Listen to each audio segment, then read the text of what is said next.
Namo tassa bhagavato arahato sama sambuddhassa.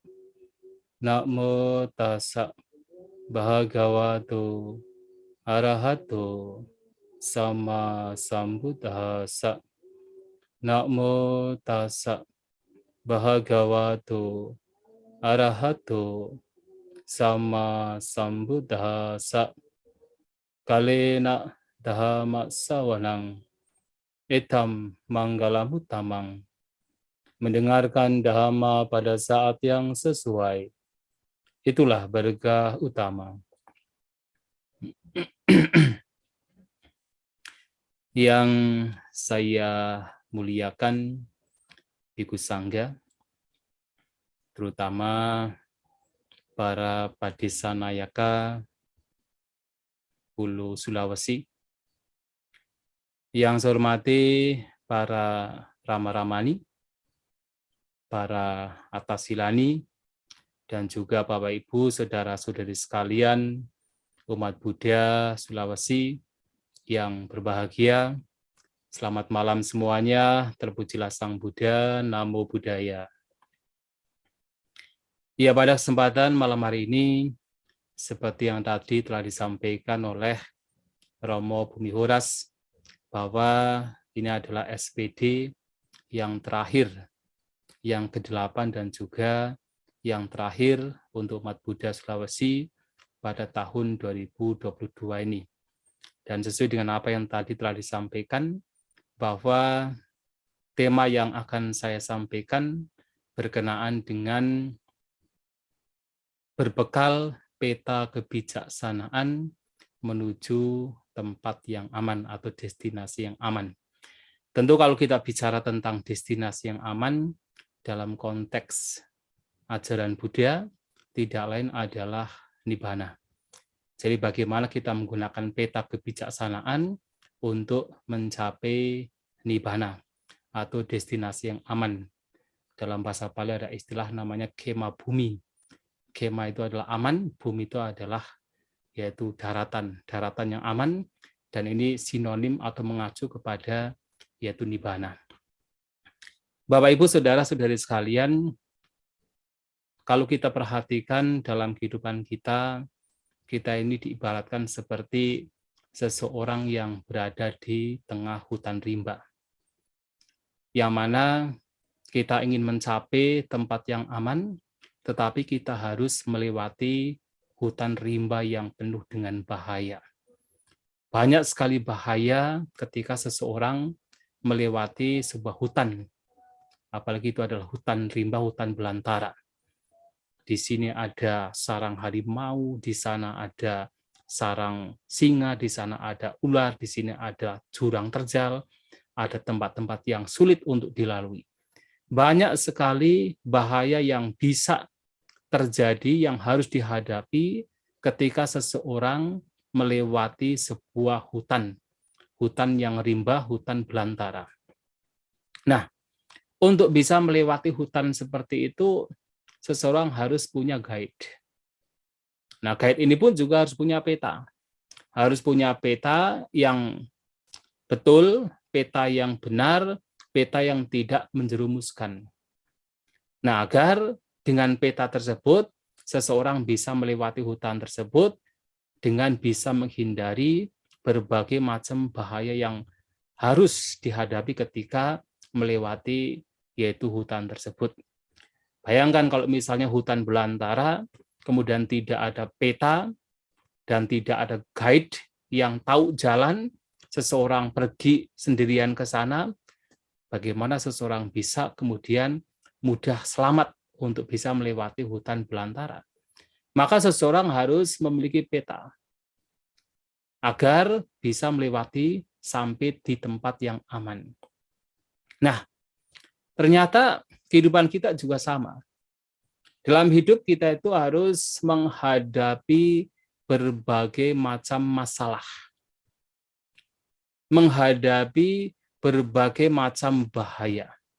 Selama kita hidup di alam tumimba lahir, sebelum mencapai destinasi yang aman, yang tidak lain adalah nibbana atau kema bumi atau tempat yang aman, seseorang harus menghadapi berbagai macam bahaya. Dan itu yang oleh Sang Buddha dikatakan sebagai sangsara bahaya. Jadi bahaya di alam tumimba lahir. Apa bahaya di alam tumimba lahir? Bahaya di alam tumimba lahir bisa secara garis besar ada dua, yang berasal dari luar dan yang berasal dari dalam. Kalau dari luar biasanya seringkali kita yaitu harus berhadapan. Yang Sang Buddha katakan bahwa selama kita hidup di alam tumimba lahir, kita harus menghadapi 8 kondisi dunia. Ada untung, ada rugi. Ada terkenal, ada tidak terkenal. Ada pujian, ada celaan. Ada suka, keberuntungan, kadang juga ada duka, musibah. Nah, 8 kondisi dunia ini harus dihadapi oleh siapapun. Dalam hidup, kita tidak bisa selamanya selalu mendapatkan untung. Apapun yang kita lakukan, pekerjaan apapun yang kita peroleh, kita juga pasti suatu saat, cepat atau lambat, harus menghadapi kerugian. Apakah sebagai seorang pedagang, sebagai seorang petani, sebagai apapun yang kita lakukan, kita pasti harus menghadapi kerugian. Tidak selamanya mendapatkan untung. Dan itu adalah bahaya. Itu adalah bahaya. Ya, itu termasuk bagian dari sangsara bahaya. Dan juga tidak selamanya kita akan menghadapi atau mendapatkan yaitu nama baik. Kadang-kadang nama buruk juga akan datang pada kita. Walaupun kita sudah mempertahankan, seseorang barangkali sudah memiliki nama baik, berupa untuk dipertahankan, tetapi nama baik pun juga sifatnya tidak kekal. Yang mana itu pun juga bisa lenyap. Seseorang sudah melakukan yang terbaik dalam hidupnya, dia berupaya untuk melakukan yang terbaik dalam semua tindakan yang dia lakukan, tetapi ketika barangkali satu kesalahan saja ada pada dia, nama baik yang sudah dibangun bisa juga menjadi lenyap. Dan itu bisa terjadi pada siapapun. Karena itulah salah satu faktor yang harus dihadapi selama seseorang berada atau bertumimba lahir di alam tumimba lahir. Dan tentu selama kita sebagai manusia, kita pun juga harus menghadapi, yaitu tidak semua yang datang pada kita adalah ucapan-ucapan yang menyenangkan, ucapan-ucapan yang baik, ucapan-ucapan yang dilandasi oleh cinta kasih. Tetapi ucapan yang tidak menyenangkan, ucapan yang kasar, ucapan yang berdasarkan kebencian itu juga datang pada kita. Walaupun kita sudah melakukan yang terbaik dalam hidup kita memperlakukan siapapun sudah dengan yang terbaik, tetapi ada juga orang-orang yang tetap bisa tidak suka dengan kita. Jangankan kita, Sang Buddha sendiri, sebagai manusia yang dikatakan wija carana sampano, yang telah sempurna di dalam pengetahuan, sempurna di dalam tindak tanduk, tidak ada cacat, tidak ada celah. Semua perbuatannya itu sudah betul-betul sempurna. Tetapi ternyata beliau pun juga masih mendapatkan celaan, mendapatkan hinaan dari orang lain yang tidak suka dengan kebaikan Sang Buddha. Maka celaan, hinaan, kata-kata kasar itu pasti akan datang pada kita. Dan itulah salah satu faktor yang memang harus dihadapi oleh setiap manusia. Maka dikatakan orang yang diam pasti juga dicela. Orang yang sedikit bicara juga dicela. Apalagi orang yang banyak bicara pasti mendapatkan celaan. Di dunia ini tidak ada satupun orang yang selama hidupnya itu tidak mendapatkan celaan. Kecuali kalau misalnya baru lahir langsung meninggal. Belum sempat dicela sudah meninggal duluan. Nah, tetapi ketika seseorang hidup, celaan itu akan datang pada kita. Nah, dan juga dalam hidup kita juga harus berhadapan dengan tidak hanya suka saja, tidak hanya kebahagiaan saja. Tetapi duka, penderitaan itu juga datang pada kita. Seperti tiba-tiba musibah akan datang pada kita. Kecelakaan akan datang pada kita. Itu bisa terjadi.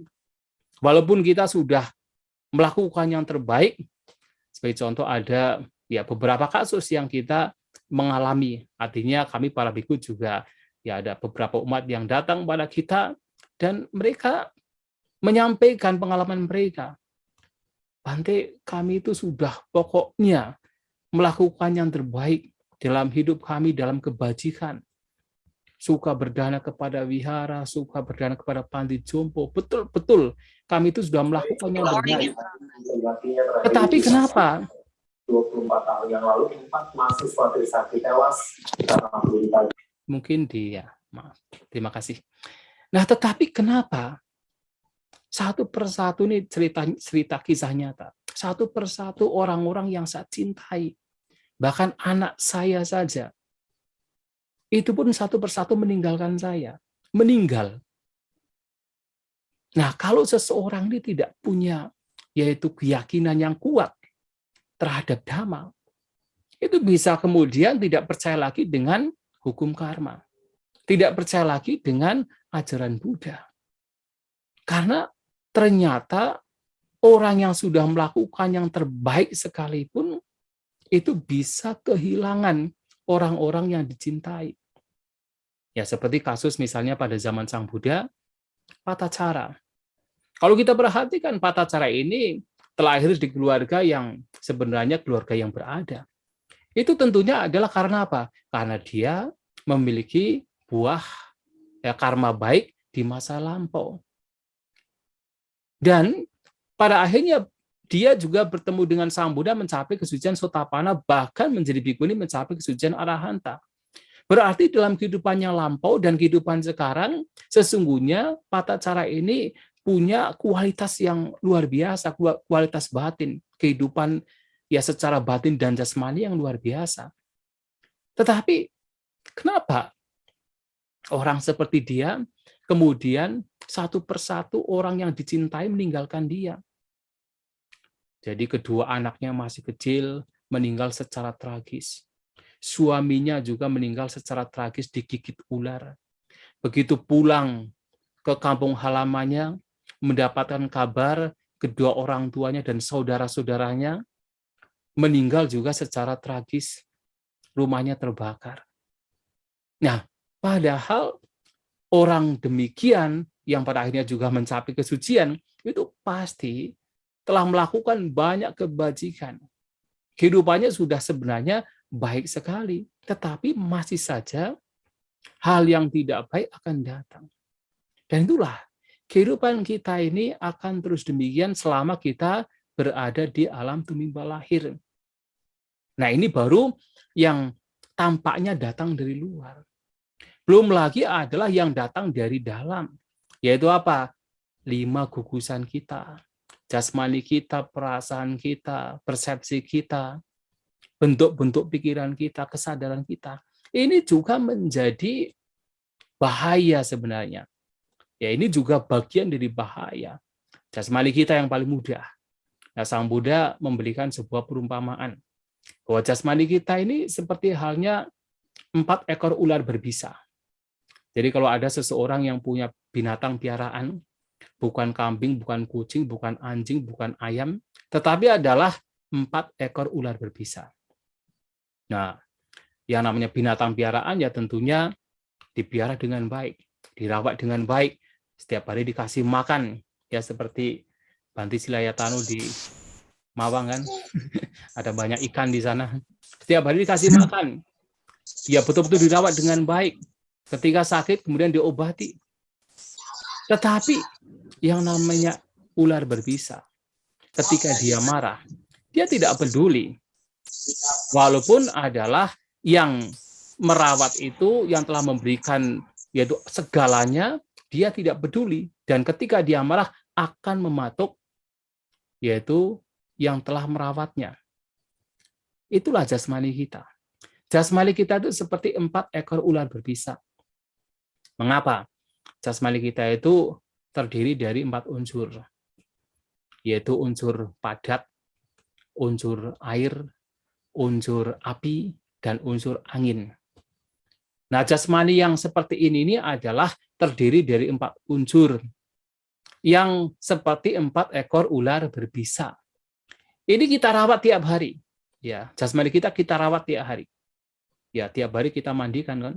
Ya, kadang-kadang kalau lagi malas barangkali ya 1 hari paling tidak mandi. Tapi kan biasanya setiap hari pasti mandi. 1 atau 2 kali. Setiap hari juga dikasih makan. Walaupun makan misalnya sekali sehari, setidaknya setiap hari dikasih makan.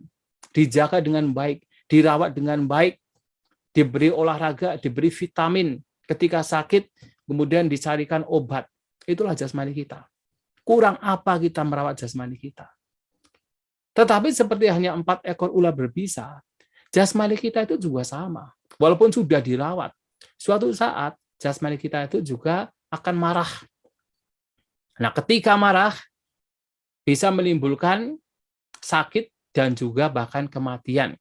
Ketika unsur padat kita marah, marahnya bagaimana? Naik pohon kelapa jatuh, langsung gepeng. Nah, unsur padatnya gepeng. Apa yang terjadi? Sakit menimbulkan kematian. Unsur airnya marah, jadi darahnya kelebihan gula menjadi diabetes. Darahnya kelebihan kolesterol, tiba-tiba kena stroke. Ya, menimbulkan sakit, kematian. Temperatur, unsur apinya yaitu temperatur kita. Sekarang kita bisa seimbang, bisa terasa nyaman karena apa? Ya, temperaturnya itu dalam kondisi stabil. Coba kalau kemudian terlalu dingin, menimbulkan sakit, kematian. Kalau tidak percaya, masuk ke lemari es. Dibuat terlalu dingin, nah, menimbulkan sakit, kematian. Kalau terlalu panas, juga sama. Ini baru unsur, yaitu api atau temperatur kita. Nah, unsur angin juga sama, yaitu angin salah satunya adalah nafas. Jadi apapun yang sifatnya adalah angin pada tubuh kita, yang sifatnya adalah gerak, yang bisa menggerakkan tubuh kita, salah satunya adalah nafas. Nah, sekarang kita bisa hidup nyaman, tidak ada masalah. Dari lahir sampai sekarang, kita bisa nyaman, salah satunya karena nafas kita masih stabil. Coba kalau nafas kita tidak stabil, kita kekurangan oksigen. Seperti misalnya kasus-kasus yang kemarin, ya kita diserang oleh COVID-19. Kan banyak yang kekurangan oksigen, menimbulkan sakit, menimbulkan kematian.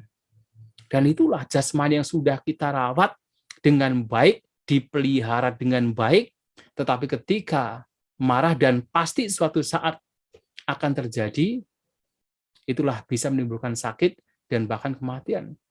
Bukankah itu adalah bahaya? Dan itulah kenapa bahwa jasmani kita itu didesain untuk mengalami 3 hal.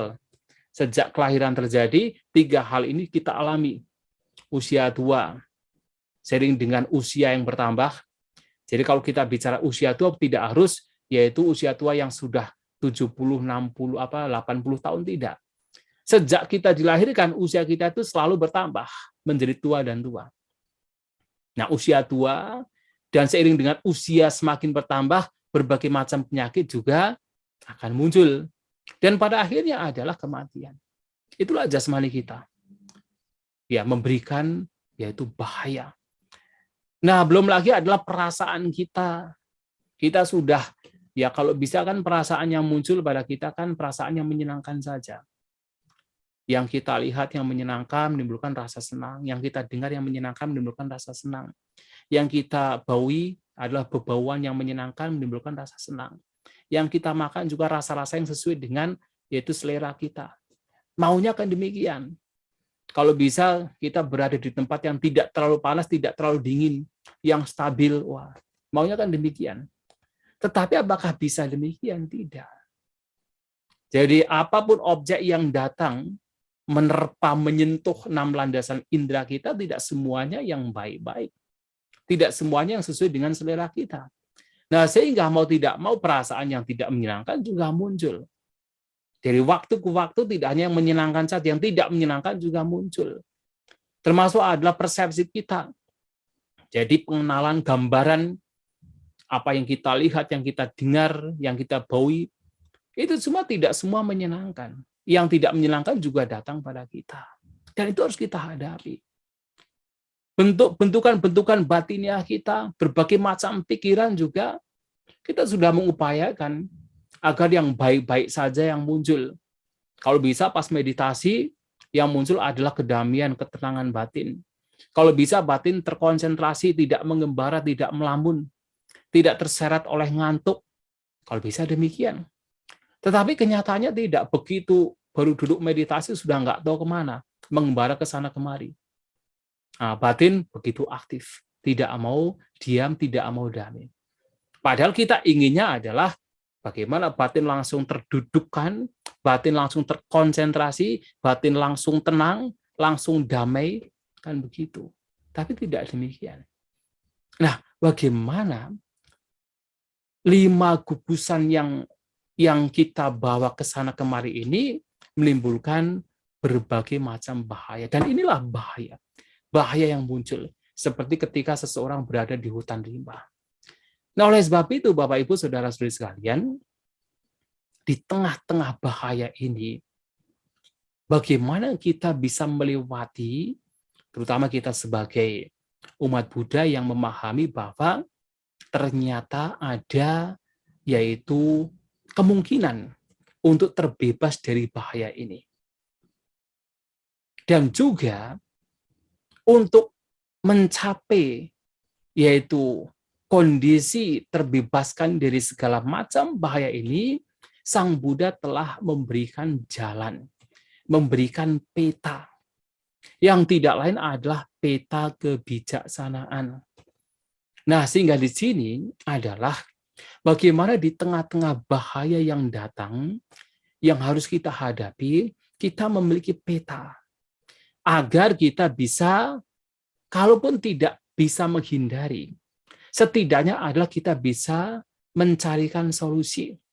Agar tidak terbenam, terperosok lebih lanjut ke dalam bahaya-bahaya tersebut. Nah, peta ini adalah peta kebijaksanaan.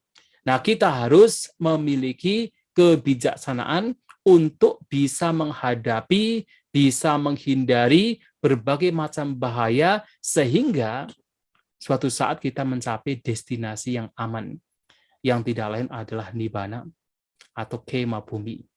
Nah, bagaimana kebijaksanaan ini kita miliki? Kalau kita bicara kebijaksanaan, tentu Sang Buddha telah memberikan berbagai macam poin dhamma yang sangat luas berkenaan dengan yaitu kebijaksanaan ini. Tetapi setidaknya ada beberapa poin dhamma yang kita gali, kita kultivasi, kemudian kita pegang, kita jadikan pegangan agar kita bisa menghadapi berbagai macam bahaya ketika berada di alam tumimba lahir. Yang pertama adalah kita harus memahami, itu yang paling sederhana, memahami hukum karma. Nah, setelah paham dengan hukum karma, kita pun juga harus yaitu meyakini bahwa hukum karma ini memang benar adanya. Nah, bagaimana kita memahami secara sederhana apa itu hukum karma?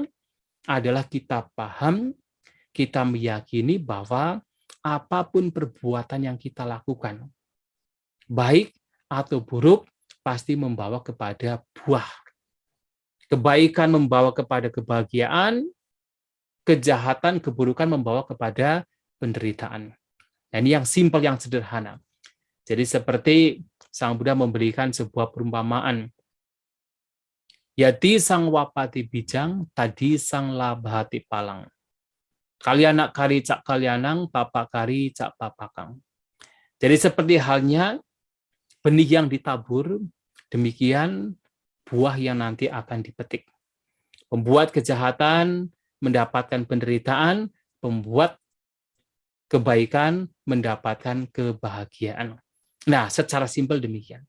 Nah, kalau seseorang memahami bahwa setiap perbuatan kita adalah yang memberikan pengaruh mengapa kita berbahagia atau menderita, maka seseorang pertama ketika harus berhadapan dengan penderitaan.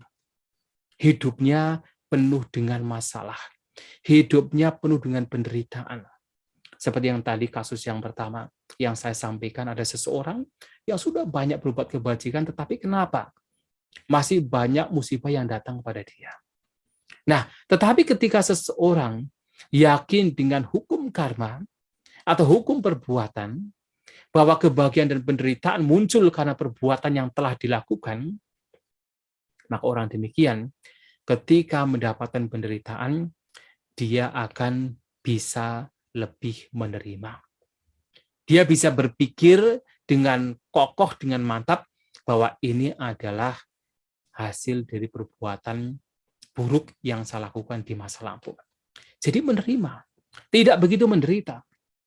Nah, tetapi kalau seseorang tidak memahami hukum karma, ketika ada penderitaan yang muncul, apa yang dilakukan?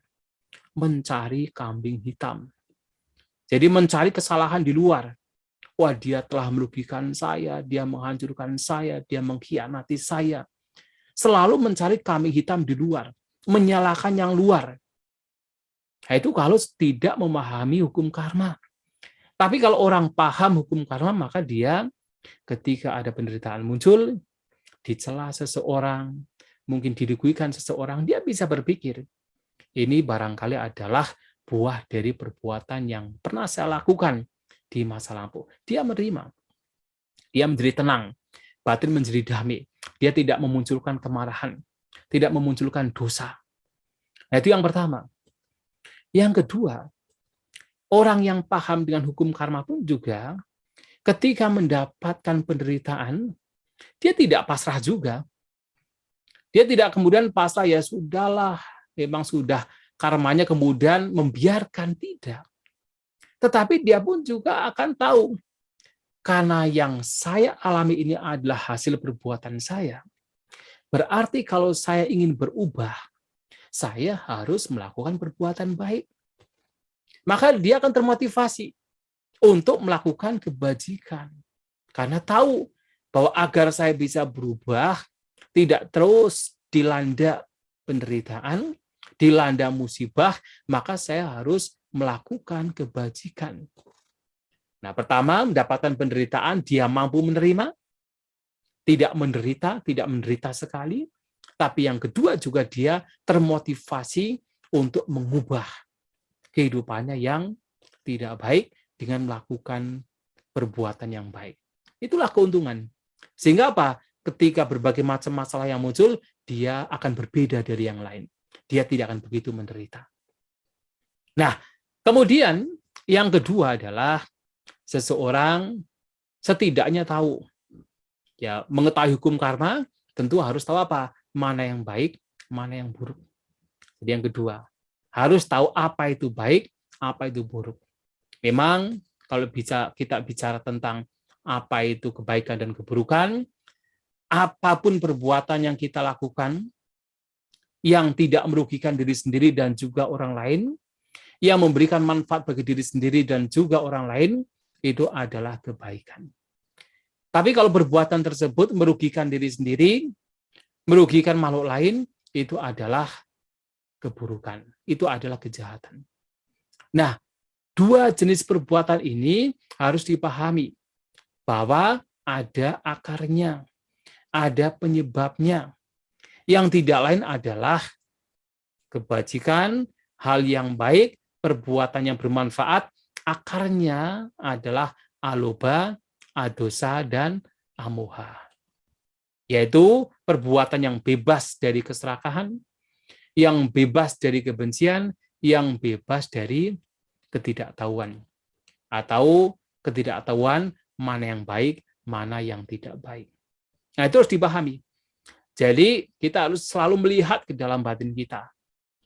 Apakah perbuatan saya ini disertai keserakahan, kebencian, atau tidak? Kalau ternyata tidak disertai oleh keserakahan, kebencian, atau kebodohan, oh berarti ini perbuatan yang baik.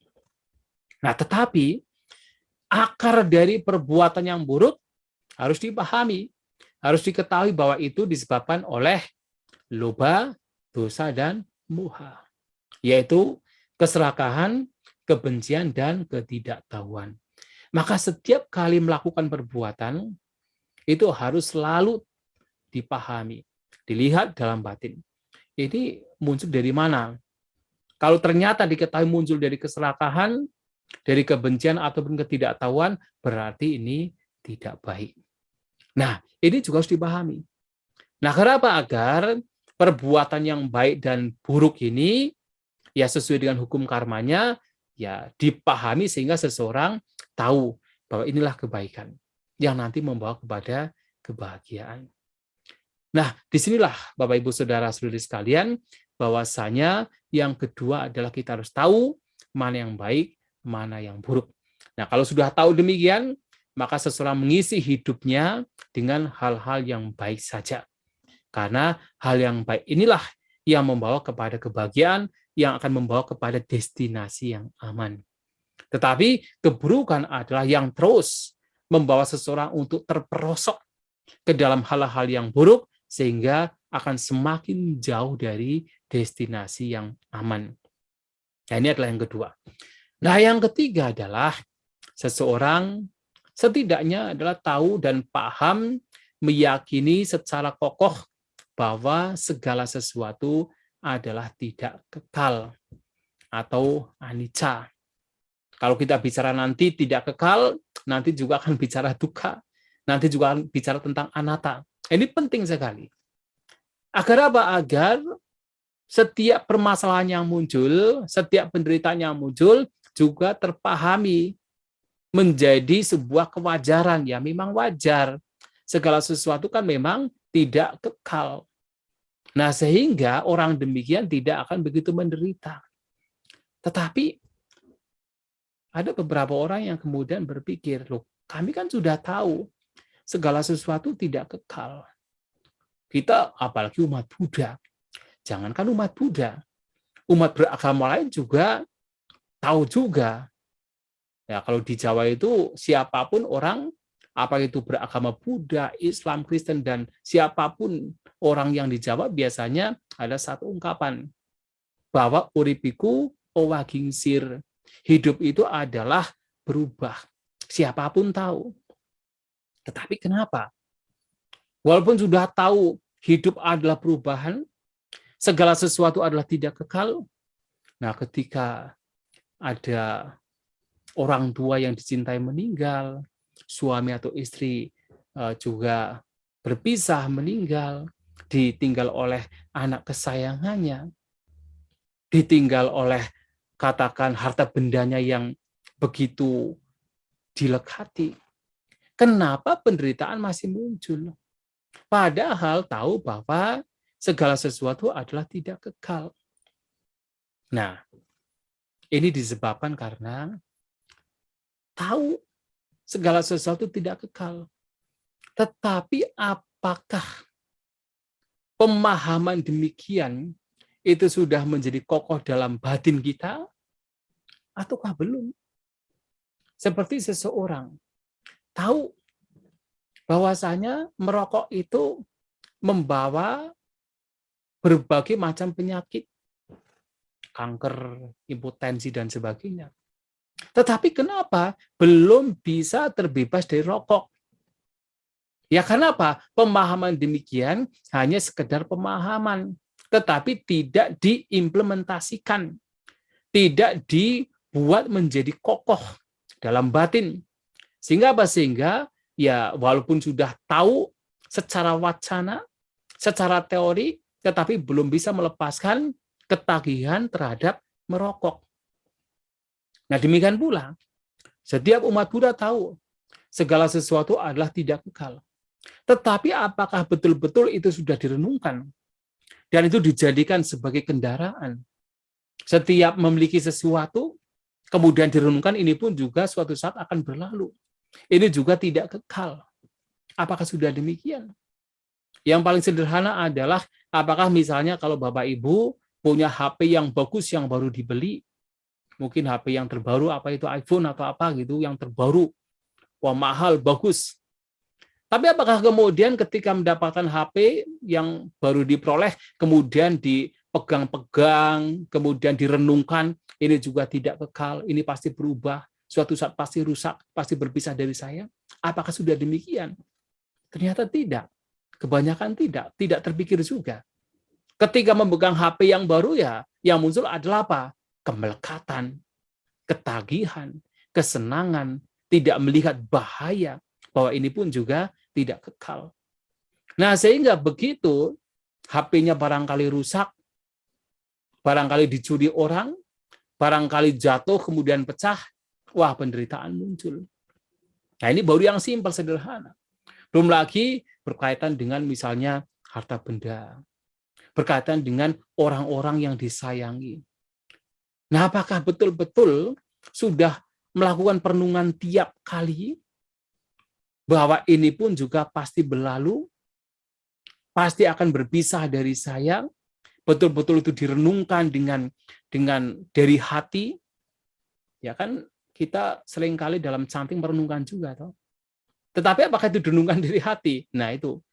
Nah kalau direnungkan dari hati, betul-betul diresapi, dipahami, perenungan demikian dijadikan sebagai kendaraan, nah itulah yang nantinya akan menjadi sebuah senjata yang tajam, yang kuat, yang akan memotong kapanpun perpisahan terjadi, perubahan terjadi, seseorang tidak akan menderita.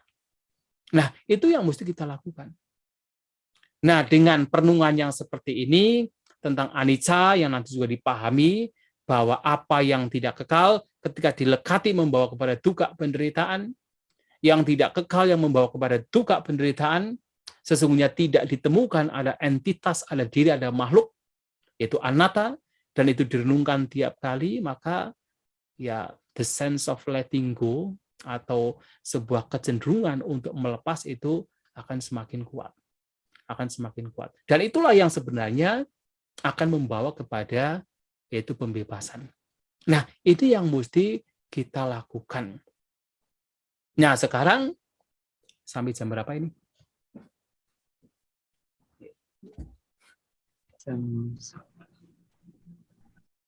Terserah kan? Terserah saya, ya. Saya tambah ya. Nah, sekarang ini singkat saja.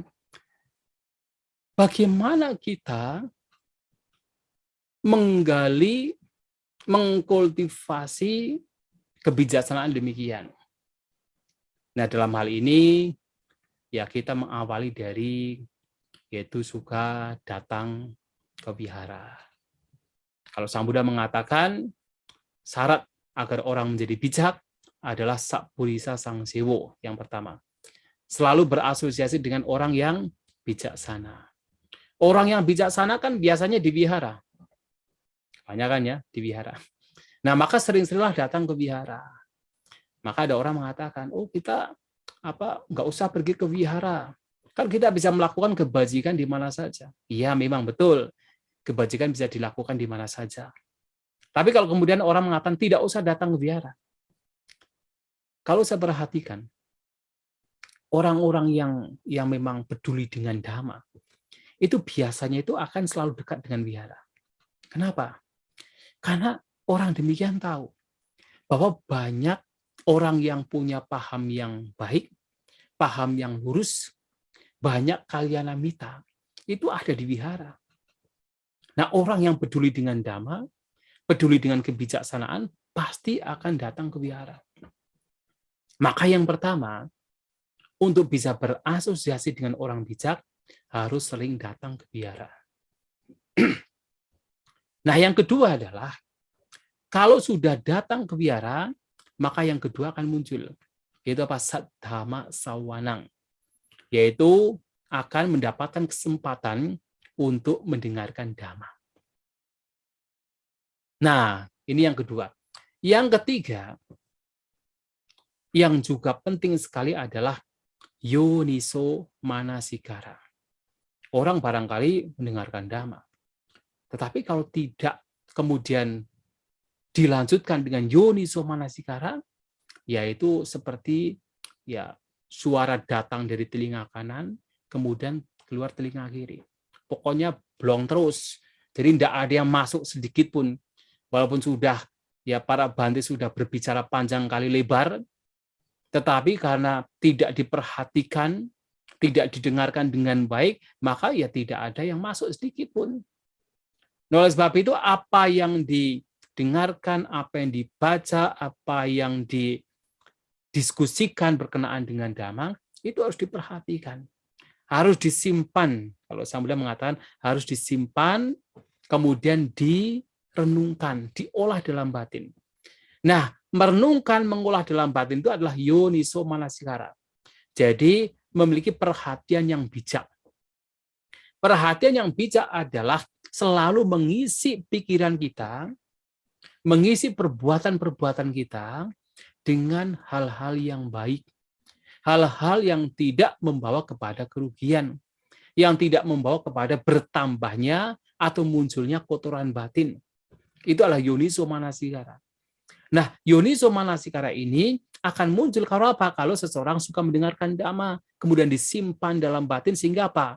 Selalu punya pikiran yang positif. Nah, selalu punya pikiran yang positif itulah adalah yoniso manasikara. Nah, kalau yang tiga ini sudah ada, maka yang keempat akan muncul juga, yaitu Dhammanudhamma Patipada. Nah, seseorang kemudian akan mempraktikkan Dhamma itu sendiri. Akan hidup sesuai dengan Dhamma. Karena apa? Kalau pikiran kita itu selalu diisi dengan hal-hal yang baik, yang positif, tidak membiarkan yang buruk itu muncul dan menguasai pikiran, maka seseorang akan membawa hidupnya sesuai dengan Dhamma, Dhammanudhamma, mengikuti Dhamma, Patipada, mempraktikkan mengikuti Dhamma. Yaitu karena dari pikirannya. Nah, itulah 4 hal ini. Nah, kalau 4 hal ini dilakukan, sering datang ke wihara, berasosiasi dengan orang yang bijak, sering mendengarkan Dhamma, Dhamma yang didengar kemudian disimpan, diolah, direnungkan, selalu berpikir positif berkenaan dengan Dhamma, dan kemudian mempraktikkan dalam kehidupan sehari-hari, maka disitulah kebijaksanaan akan semakin bertambah, semakin berkembang, sehingga bisa menjadi senjata, bisa menjadi peta di dalam seseorang mengarungi kehidupan yang penuh dengan bahaya, sehingga suatu saat bisa mencapai destinasi yang aman, destinasi pembebasan, yaitu Nibbana. Itulah Bapak Ibu Saudara-saudari sekalian yang ingin saya sampaikan pada kesempatan malam hari ini. Semoga bisa dipahami, semoga kita semua maju dalam Dhamma, Sabisata Bhavantu Sukhitata, semoga semua makhluk berbahagia. Sadhu, sadhu.